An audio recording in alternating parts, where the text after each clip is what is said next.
प्यारे बच्चों, अच्छे मार्क्स के लिए हमें अच्छी तैयारी करनी पड़ती है।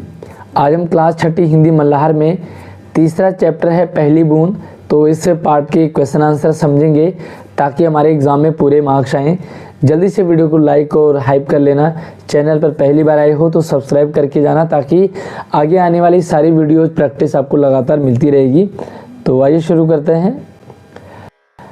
एग्ज़ाम में किस तरह से आपको पूरे मार्क्स मिले और क्या किस तरह से आपको लिखना है वो मैं आपको वीडियो के एंड में बताऊंगा। पहले हम प्रश्न समझते हैं। नीचे दिए गए प्रश्नों का सटीक उत्तर कौन सा है उस पर आपको स्टार लगाना है। एग्ज़ाम में आपको स्टार लगाने के लिए नहीं बल्कि 4 ऑप्शन आएंगे, 4 में से आपको एक टिक करना है।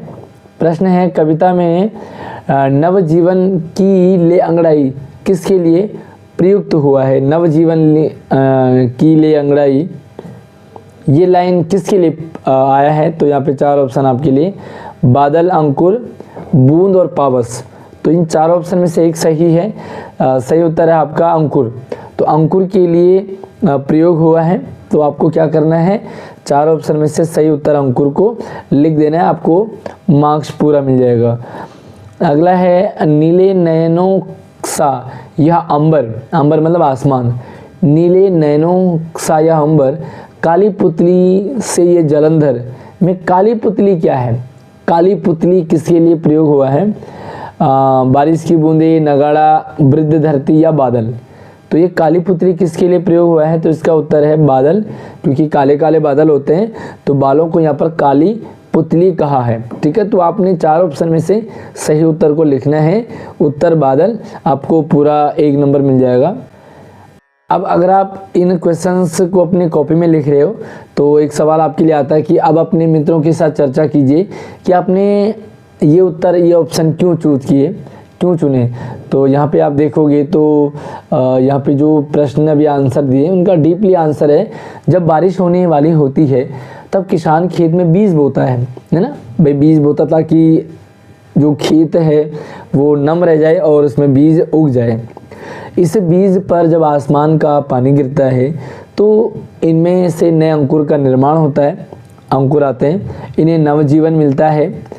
कवि ने नीले आसमान को नीले नयन कहा है। कवि को आसमान नीले नयन की तरह यानी कि नीले आँखों की तरह दिखाई देता है और बारिश के वक्त जो काले काले बादल छा जाते हैं, कवि को यह बादल आँखों में जो काली पुतलियां हैं ना उनकी तरह दिखाई देती है। इसीलिए हमने जो पहले ऑप्शन में काली पुतली बादल को कहा है, दूसरे में, तो ये आंसर का लॉजिक है। अब आपको क्या करना है, मिलान करना है। आपको इस तरह से प्रश्न आ रहे हैं। यहाँ पे 4 ऑप्शन आपको इधर होंगे, 4 ऑप्शन इधर होंगे, ए और बी कॉलम में। आसमान में उड़ता सागर लगा बिजलियों के स्वर्णिम पर, तो ये ऑप्शन आपका पहला ही सही है ना ये। और बजा नगाड़े जगा रहे हैं, बादल धरती सी तरुणाई, तो ये किसके लिए कहा? ये बादलों को कहा है। अच्छा, यहाँ पे 4 ऑप्शन इधर है, 4 इधर है।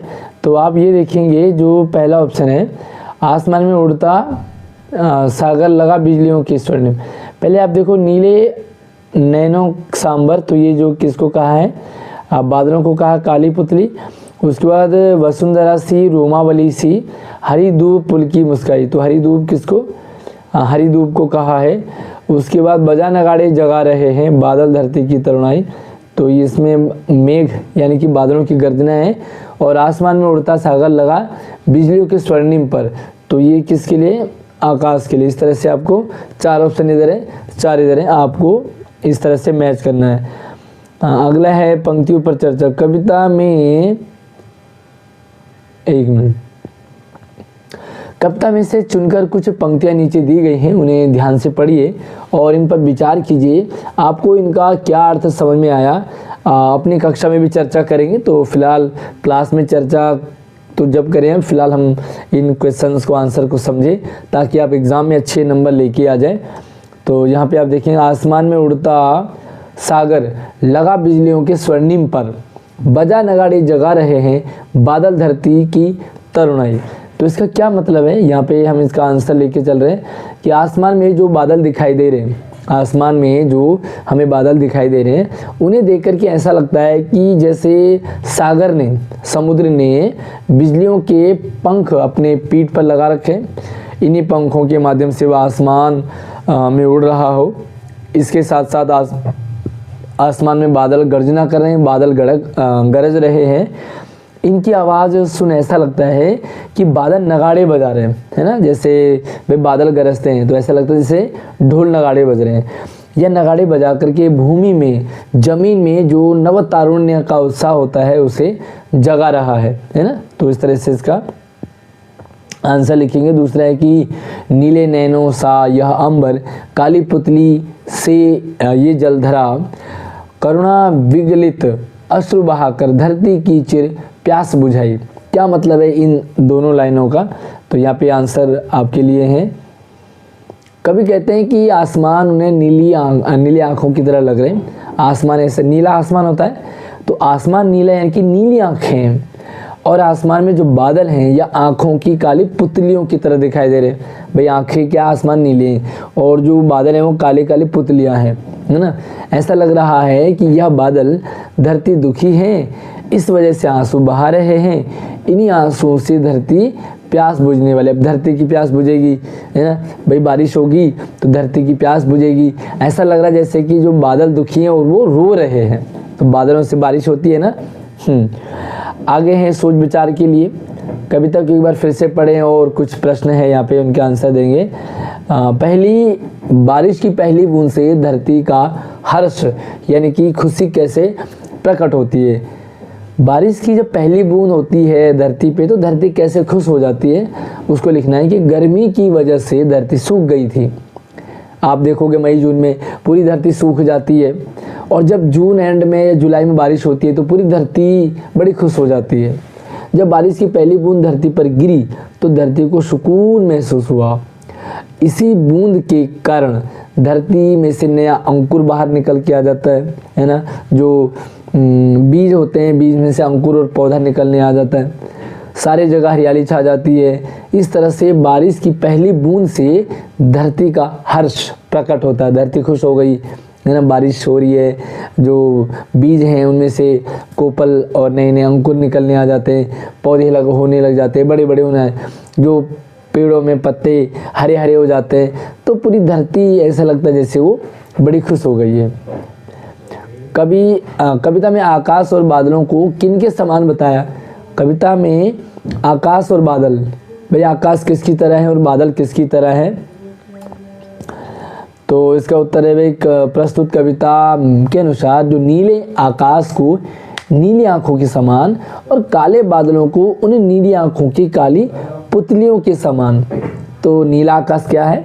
जैसे नीले आंखें हैं, और जो काले काले बादल हैं ऐसा लगता है कि पुतलियां हैं काली काली आंखों की। ठीक है। अब यहाँ पे एक शब्द आता है आपको कि अनेक शब्दों के लिए एक शब्द, 3 4 5 शब्दों के लिए एक ही शब्द आ जाता है। जैसे माखन को चुराने वाला, तो क्या कहते हैं माखन को चुराने वाले को? माखन चोर। तो एक ही शब्द आ गया माखन चोर।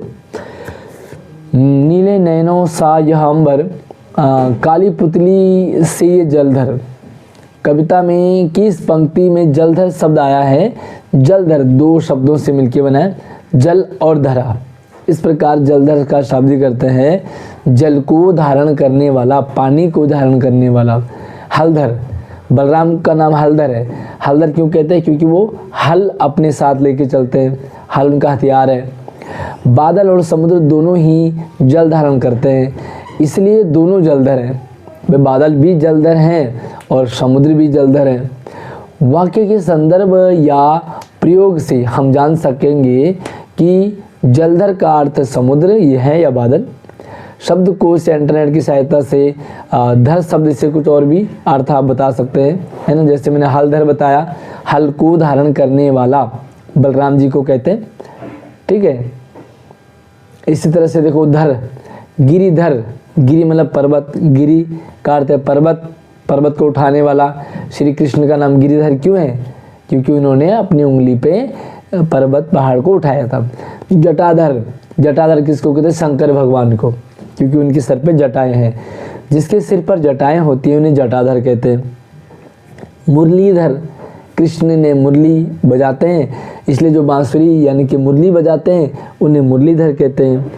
गदाधर, जिनके पास गदा होती है, जो गदा को धारण करते हैं, जैसे कौन है गदाधर?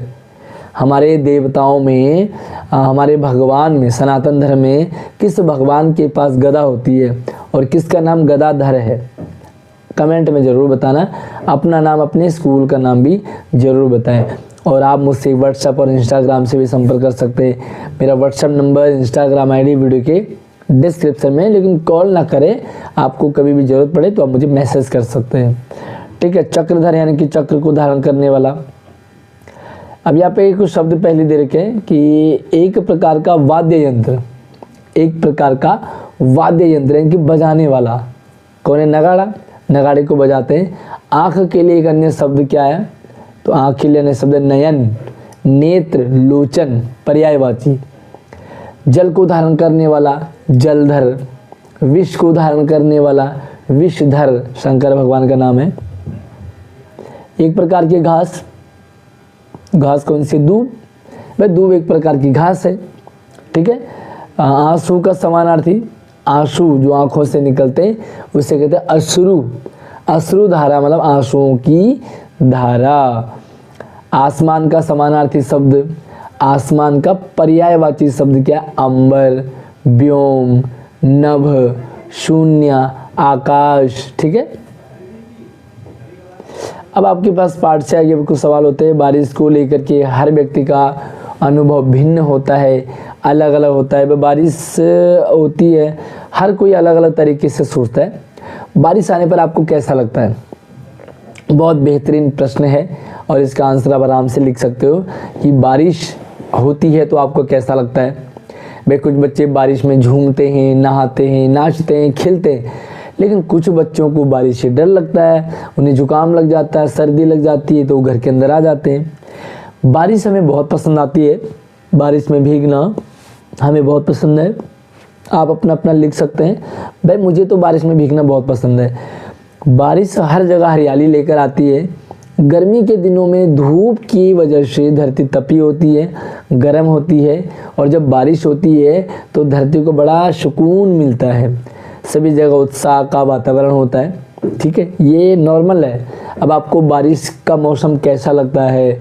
आप बारिश के मौसम में क्या करते हो? कमेंट में ज़रूर बताना, ठीक है। जो भी आप बारिश के मौसम में करते हो वो मुझे कमेंट में ज़रूर बताना। अगला सवाल है, आपको कौन सी ऋतु सबसे अधिक प्रिय है और क्यों? भाई ऋतुएं कितनी होती है? 6 ऋतुएं होती है। अब 6 ऋतुओं में आपको सबसे अच्छी कौन सी ऋतु लगती है उसके बारे में लिखना है। तो देखिए, हमें सभी मौसम में बारिश का मौसम अच्छा लगता है। वैसे सभी मौसम अच्छे होते हैं, हर किसी मौसम की कोई ना कोई क्वालिटी होती है। अब यहाँ पे आंसर दिखा कि भाई मैं बारिश का मौसम अच्छा लगता है। इस मौसम में सिर्फ मनुष्य ही नहीं, प्राणी भी उत्साहित हो जाते हैं, सारे जीव जंतु झूमने लग जाते हैं। किसान सबसे ज़्यादा आनंदित होता है क्योंकि बारिश की वजह से फसल का निर्माण होता है। नदियाँ, कुएँ भी पानी भरने लगता है, सब जगह पानी पानी हो जाता है ना। अच्छा, वैसे बसंत ऋतु मुझे बहुत अच्छी लगती है क्योंकि तरह तरह के फूल खिलने लग जाते हैं, बहुत अच्छा माहौल हो जाता है। और मैं अपने गांव की बात करूं, हमारे उत्तराखंड में तो बहुत अच्छा, सारे जगह जो खेतों में हरियाली हो जाती है, सारा हरा भरा हो जाता है, तरह तरह के फूल खिलने लग जाते हैं। मोर और मोरों को अच्छा लगता है बसंत ऋतु। तो इस तरह से आप बना सकते हैं। आपको कौन सी ऋतु अच्छी लगती है कमेंट में मुझे ज़रूर बताइएगा कि आपको कौन सी ऋतु अच्छी लगती है। बाकी वीडियो पसंद आया होगा आपको, एक प्यारा सा अपना एक्सपीरियंस वीडियो कैसी लगी उसके बाद लाइक भी करना, शेयर भी करना, और चैनल पर पहली बार आए हो सब्सक्राइब कर लेना। और हाँ, आप अगर मुझसे व्हाट्सएप से या इंस्टाग्राम से मुझ तक पहुंचना चाहते हो तो नंबर आईडी वीडियो की डिस्क्रिप्शन में डाले हैं, आप वहां से मुझ तक पहुंच सकते हैं। लेकिन कॉल कोई भी ना करें, आप मुझे मैसेज ड्रॉप कर सकते हैं। इंस्टाग्राम पे भी फॉलो ज़रूर कर लेना। अगली वीडियो में नए टॉपिक के साथ, अच्छा बाकी और सब्जेक्ट के जो और चैप्टर की वीडियो मैंने डिस्क्रिप्शन में लिंक डालें, आप वहाँ से दूसरे चैप्टर की वीडियो भी देख सकते हैं। अगली वीडियो में नई अपडेट के साथ मिलते हैं, तब तक आप अपना ख्याल रखिए। जय हिंद।